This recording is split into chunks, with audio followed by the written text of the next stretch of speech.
મારું નામ કિરણભાઈ જીવરાજભાઈ રાઠોડ છે અને અમે પ્લોટ નંબર 16માંથી આવાસમાંથી આવીએ છીએ અને અમારે અહીંયા વારંવાર બહારના વ્યક્તિઓ જે આવે અને માથાકૂટ કરે છે એ બાબતે અમે લોકો અહીંયા અમારી કોઈ સેફટી નથી અને એ બાબતે અમે વારંવાર અહીંયા આવી અને વયા જઈએ છીએ. પણ આ વખતે કચરાની ગાડીવાળાને માર માર્યો છે અને ગાળોની જેમ ફાવે એમ ગાળો બોલ્યા છે. તો અમારે અહીંયા બેનું દીકરીઓ બધા રહેતા હોય છે અને અમારે તો ખોટે ખોટી સોસાયટીવાળાને ગાળો બીજાની સાંભળવાની અને બહારના આવારા તત્વો પણ ઘણા આવે છે અને આવું વારા ફરતી એવું થાય છે અને વંડિયું ટપે છે, આવી બધી માથાકૂટું થાય છે. એ બાબતે અમે અરજી કરવા બાબતે આખી સોસાયટીના તમામ સાથે મળીને આવ્યા છીએ.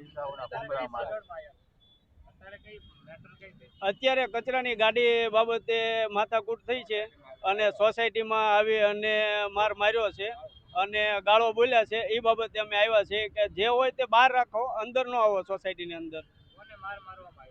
કચરાની ગાડીવાળાને માર મારવામાં આવ્યો છે.